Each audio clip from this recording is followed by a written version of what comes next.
In just a couple of weeks, there are going to be ghouls, goblins, and ghosts roaming the island streets, but there are also going to be Guamanians, and that's what each of us are, and we protect our neighbors. We look out for each other. No one knows that better than Sergeant Paul Tapao with GP'D. Welcome back, Sarge. Hey, off a day. Okay. You always tell us each and every year that Halloween is a really, really dicey time for people like in security and law enforcement because it is something that like young people celebrate, but there's people in their 20s, who get kind of nutty on that night too. So how do we stay safe?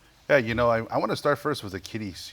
I mean, I think it's And important. you're a parent. Yeah, absolutely. I think it's important as a parent and, reaching out to our fellow parents who are out there who plan for the festivities. It really starts with being seen and being safe. Start practicing that slogan throughout the Halloween activities because of the fact that kids are going to be roaming at night, and what better way than to be safe is to actually be seen. So, whatever devices you have, whether it be a glow stick, in Chamorro we call it flashlight, but, the common term is flashlight. So any reflective devices. Chem stick, bro? Chem stick, you can use those, but, the main focus is just to be seen. So, we want to start off with the parents and understanding that this should be your priority, and then start talking to your kids about how to prepare for that. Mm-hmm. Now, with the little kids themselves, I know you go out to schools and you talk, and kids get so excited for Halloween because they're like, man, I'm going to hang out with my friends. I'm going to get all this candy. I'm really excited about my costume. But you even say, you tell them as part of your costumes, hey, dress up as Iron Man, dress up as Frozen, be a dragon, be a ghost, be whatever you want to be, but carry that glow stick because that is very, very important, and it doesn't ruin your costume. Yeah, the glow stick, some people have actually gone on to sawing on reflective tape onto their costume so that, it gets dicey for motorists out there because of the fact you have flocks of pedestrians trying to cross, trying to get to the other side, trying to get the best candy. But, the glow stick is fashionable. A lot of people have gone on to develop, some more. I saw on Facebook where the entire costume is neon reflective glow sticks. So, that's the first step in preparation for Halloween, is making sure that your costume or your little goblin can actually be seen by motorists.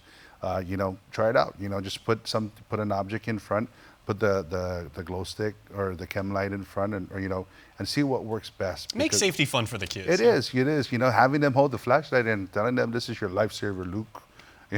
Luke, here you go. Exactly. And I have them play with it. It really is, an opportunity for the kids to practice safety. And when they have the flashlight, two things. It helps. Provide lighting to where you're walking, most especially because, some areas on this island, our street lamps are not functional. So, the flashlights actually come in handy, and that's really important because, you want to watch where you're walking too, because, some trips and falls associated with the costumes that you're wearing. And, through the week, we'll talk more about safety and preparation for Halloween. It's October 31st is a Thursday, and, it's that time where we're going to see in the Guam Police Department heavy foot traffic in our villages, and of course, traffic throughout the island as people want to go about their day or their night, and ensuring that it's celebrated in a joyous fashion. Okay, Sarge. Well, let's go ahead and crank out Crime of the Week because when we come back, I want to talk about what people can do if they're hosting Halloween parties and everything. So, what do you got for this week?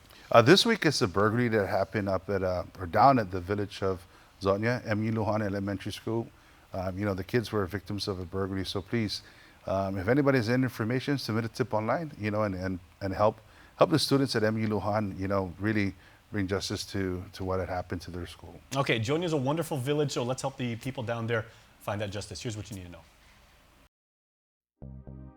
The Guam Crime Stoppers and the Guam Police Department is seeking the help from the community relative to a burglary complaint that occurred at MU Lujan Elementary School in Zonia. Now, the preliminary police report suggests that on October 7, at around 7 o'clock in the morning, officers from the Hagatnya Precinct Command responded to the school relative to 6 classrooms being broken into over the weekend. Now, the preliminary police report suggests that 6 classrooms were broken into over the weekend.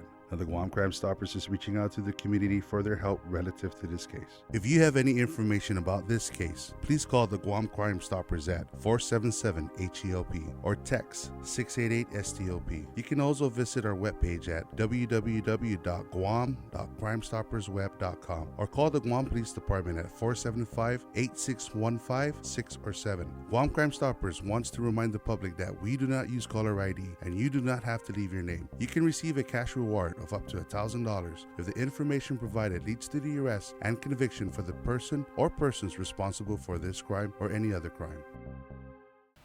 Okay, Sarge, so I want to talk now about people who are homeowners, right? They may be hosting Halloween parties, but in particular, people that are just passing out candy, right? Can we talk about what they should do as far as lighting, if they have a dog, or some sort of pet, or, do they have to wait all the way inside the house, or can they even, wait outside in the yard, with a launcher? Yeah, the driveway, really as a homeowner, if you're going to be passing out treats, assure that your home is welcoming.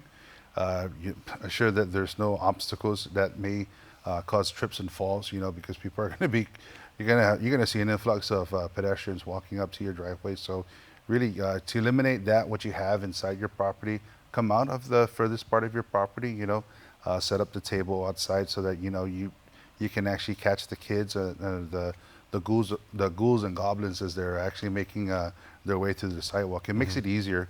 One thing people don't understand is that you pose a liability when you invite people into your home and something should happen.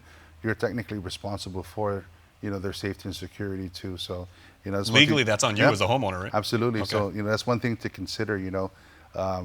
If there's anything, your vehicles that you usually park along the sidewalk area or along your driveway, move it and find a parking that's accessible to frees up people from coming in and out so that they don't have to be darting in through parked cars and everything. So, it really starts with you just looking and seeing where you can provide safety with the little kids, because the fact that they're going to be walking and the less obstacles that's in front of them, the better they are in staying safe. But, proper lighting is always important too. I know people decorate their homes to try to scare the wits out of the kids, but, the proper lighting helps to prevent trips and falls and everything. But your home should be welcoming, and, really addressing that is it's incumbent upon the homeowner to ensure that kids, parents, or just passerbys who are walking to and from your home, they don't get into an accident.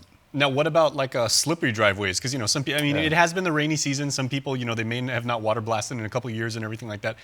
That turf can be somewhat slippery, so you might want to water blast in the next couple of weeks. Right? Concrete on algae and everything, and it slips and falls have happened. So really, it's just planning what you want, and having a vision about how you want to, if really the intent of the homeowners to provide happiness, and joy and everything to the Halloween goers and everything, you got to make sure that you do your part, and making sure that your home is welcoming for the influx of foot traffic that is expected your way. So small things to consider can really make a big difference in assuring the safety of the kids for that night. All right. So I know with Halloween coming up, we're going to talk to you a few more times about how to stay safe on island. So we'll see you next time. Absolutely. Thank you again for having me. All right. And we'll see you on the flip side of this break.